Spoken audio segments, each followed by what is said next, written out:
Hoo-yah! Welcome to The Know. I'm Ashley Jenkins. I'm Mica Burton. We have some breaking news here at The Know. Video game movies kind of suck. Huh. Still. Yeah. Here's how bad video game movies are. Mortal Kombat is still the best video game movie ever made. Yeah, it is. Yep, and it came out 20 years ago. Okay, we know Tomb Raider wasn't bad either. Yeah. But let's be honest, most video game movies are long on special effects and short on fundamentals like writing and plot development, or even believable acting. And this year's been particularly bad, bringing us stuff like Warcraft, which some people liked, a lot of people didn't like on account of, again, all the special effects, and Ratchet and Clank, two great franchises that actually both did commercially pretty poorly on the big screen. And rounding out 2016 is the Assassin's Creed movie, which has gotten a lot of nerve coming out so close to Star Wars Rogue One. Ubisoft has talked this one up like crazy, saying it'll end the trend of bad video game movies. This is gonna be the X-Men of video game movies. It will usher in a golden era.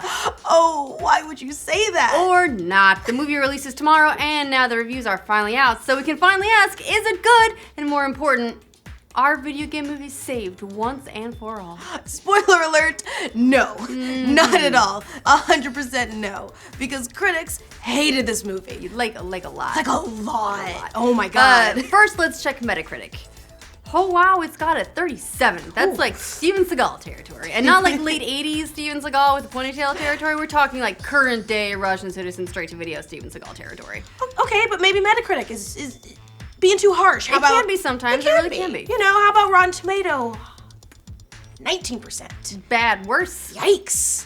Those reviews are not going to be pretty. They're gonna be fun though. Yeah, so much fun. Assassin's Creed the movie is fairly innocuous. It's also cheerless and dumb, said Time magazine to kick things off. Oh, they used the D word. They said dumb. They did. Yeah, so most of the reviews were like that. Now, if you're not familiar with the whole Assassin's Creed backstory, here's a reasonably quick synopsis of the plot. Our hero, Cal Lynch, is a criminal who's about to be executed for murder, but he's rescued by a shadowy corporation because he's the descendant of Aguilar de Nera, the member of a secret brotherhood of assassins in 15th century Spain. They battle the evil Templar Order and try to rescue the magical Apple of Eden. The thing is, that doesn't sound like a half-bad video game, but it turns out it's a pretty inane plot for a movie, and even an action one. Assassin's Creed does deserve some points for the resilience of its assumption that this video game nonsense represented the bones of a good or even coherent feature film, said the AV Club. The movie is at least interestingly confusing until about the halfway mark when monotony sets in for good. I like interestingly confusing. It's like, yeah, I don't know what's going on, but you know, I'm into it. I'm here for this. You know what's not a good word to describe a movie based on badass and action game? What? Monotony. True. Yeah. So Assassin's Creed has the tough task that all video game movies have to face, which is trying to mold something that's essentially non-narrative, like an action game. It has a story, but that's not the focus. The focus is on stabbing people into something with a story arc. And obviously, video games are a lot more interactive than movies. But, you know, don't take our word for it. Listen to this college professor. With video games, the player is really the star of the movie, directing the actors, deciding what plotline to follow, and most importantly for most games, whom to shoot down to get to the next level, said Wheeler Winston Dixon, professor of film studies in the University of Nebraska-Lincoln.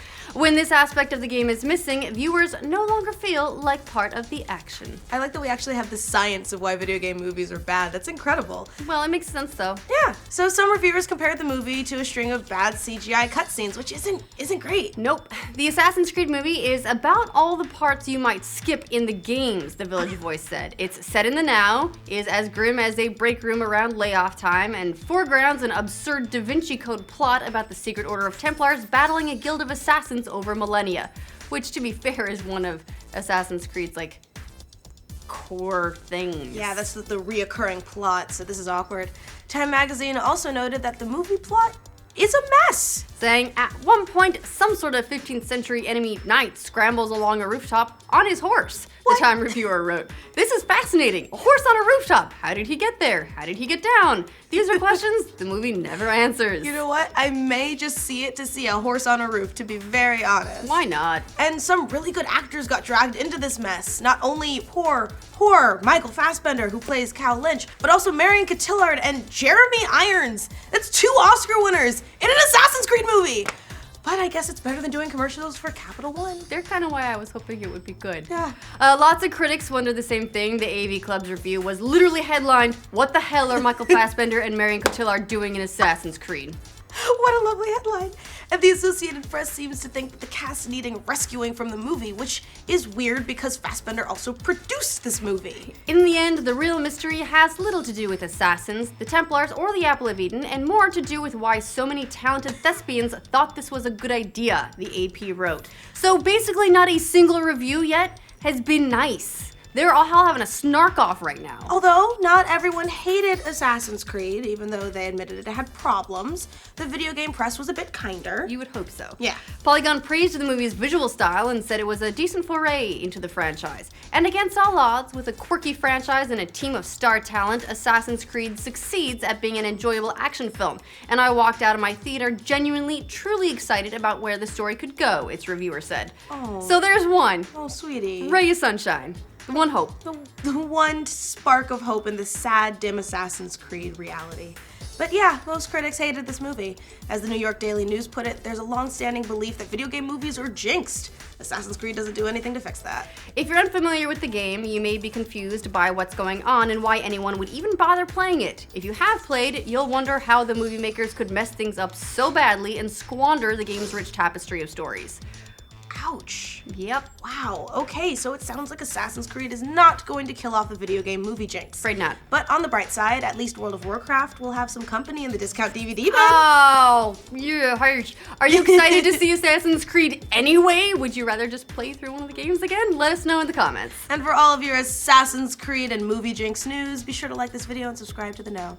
I kind of feel bad for it. I was really too. hoping that with such great talent on board, this would be the one. And the fight choreography looked so cool, so like, but there's a horse on a roof. What happened? Horse on a roof. Giddy up. So they went to Spain, but they didn't use Ezio? No, that's because he was Italy. All right, you're right. That was my bad.